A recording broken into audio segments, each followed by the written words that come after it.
So it's getting close to holiday time, and I'm writing an article about traveling with breast milk or a breastfeeding baby. And of course, since you're an IBCLC and you work with families with babies, you have a lot to offer as far as information related to this. In the article, I mentioned some things about regulations in airports and rules and things for breast milk and for breastfeeding, and how to make that maybe a little simpler for yourself when you're traveling with a baby. But also really the main part of the article is focused on breastfeeding in public, because when you're traveling, there's usually a lot of time in public, whether that's in an airport or on a plane or in, ride shares or just walking around in restaurants and hotels and other people's homes. And so for people with new babies, it can be really interesting. For some people, really intimidating, the thought of trying to breastfeed and do all that stuff, especially if it's new to you. Breastfeeding, I know it was to me. My experience breastfeeding in public for the first time was really intimidating. I was nervous about it. I didn't feel like I was very good at it yet. I didn't think I could be discreet. I was worried about, well, what if other people are uncomfortable with what I'm doing here? So I definitely remember having all those thoughts and feelings, and I kind of unintentionally breastfed in public for the first time. I wasn't planning to, but then my baby had different ideas and she needed to eat, right? So for other people who might be feeling like that right now or soon, just want to kind of give them some ideas or ways to help them as they're facing that for the first time. So what do you think? Yeah, I'm actually really passionate about this topic because I feel like the more that we breastfeed in public, the more normal it becomes. And we know that this is the biological norm, right? And so the more people see it out in the world, we're only encouraging and empowering other people to also breastfeed their babies in public. Like we're being a good role model for other people as well.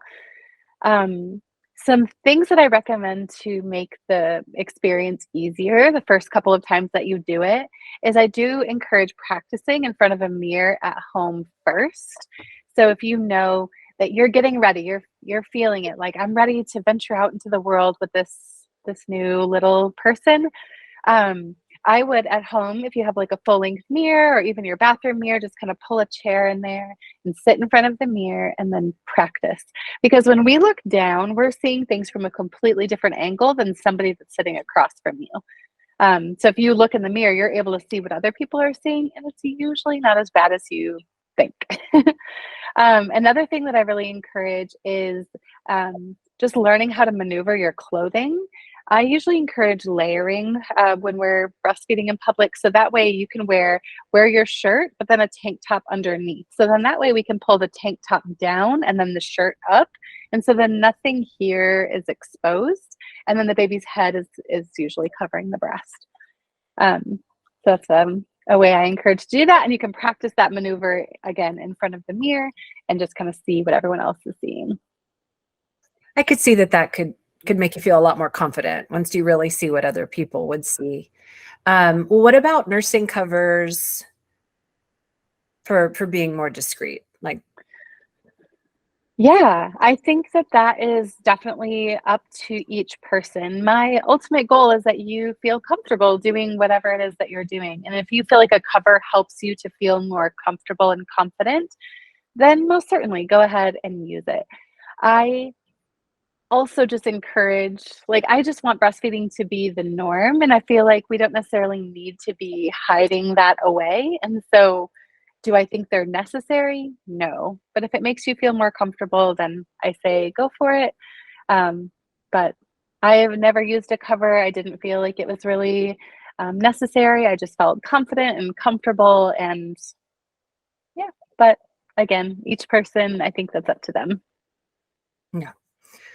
I usually did use a cover. I had a big poncho thing, and but then there was a time it helped me feel more comfortable at first.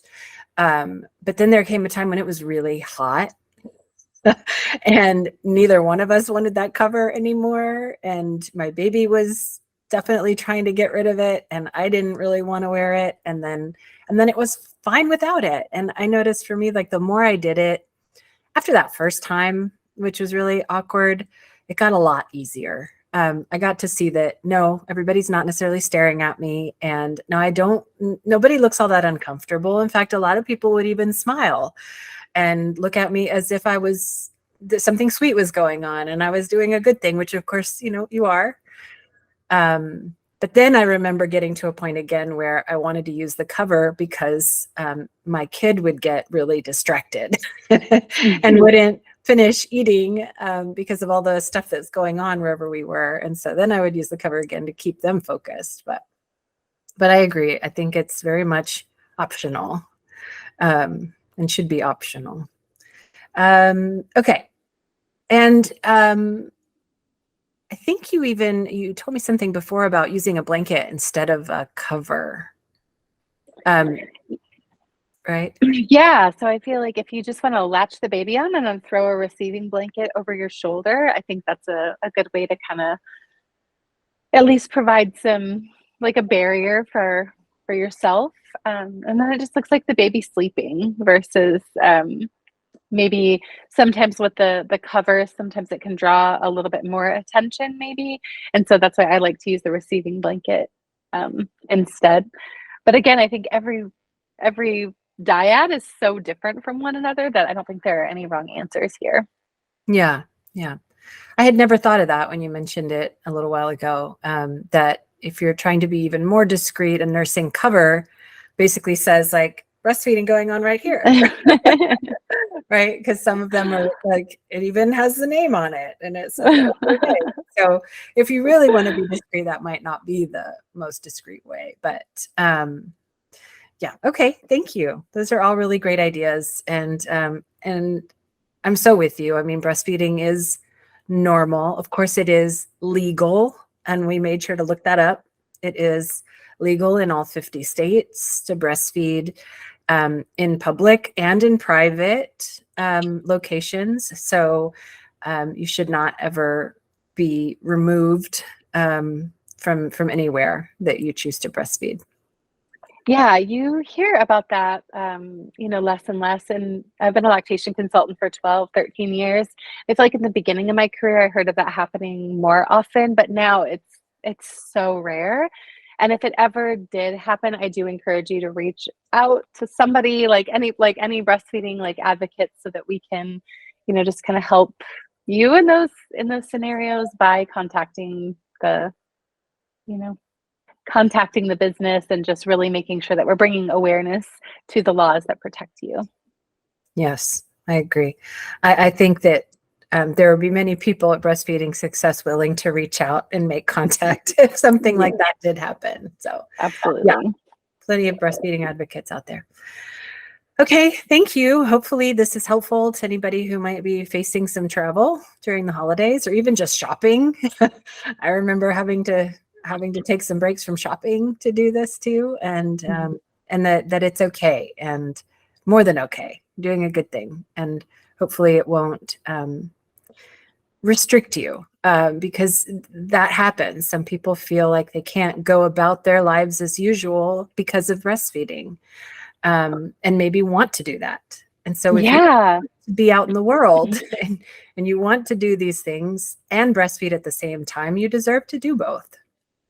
I feel like this is one of the many benefits of breastfeeding is that I do feel like it allows you the freedom to the first thing that popped in my head when you said that was like, oh my gosh, like when you're out in the world, like you have less to pack, right? Like everything is there, ready to go. And so I used to just put my baby in a carrier and go. So even if I was grocery shopping or doing whatever, and then he would get hungry, I would just go ahead and latch him on in the carrier and then keep doing what I was doing. And so I feel like I was able to multitask and be out in the world and just kind of live my life. And he was along for the ride. Yeah, definitely can give you that flexibility if that's what you want to do. Some people prefer to stay home, and that's fine too. But if you want to be out and doing these things, it's perfectly reasonable to feed your baby while you're doing it. So absolutely. Thank you, Cassie.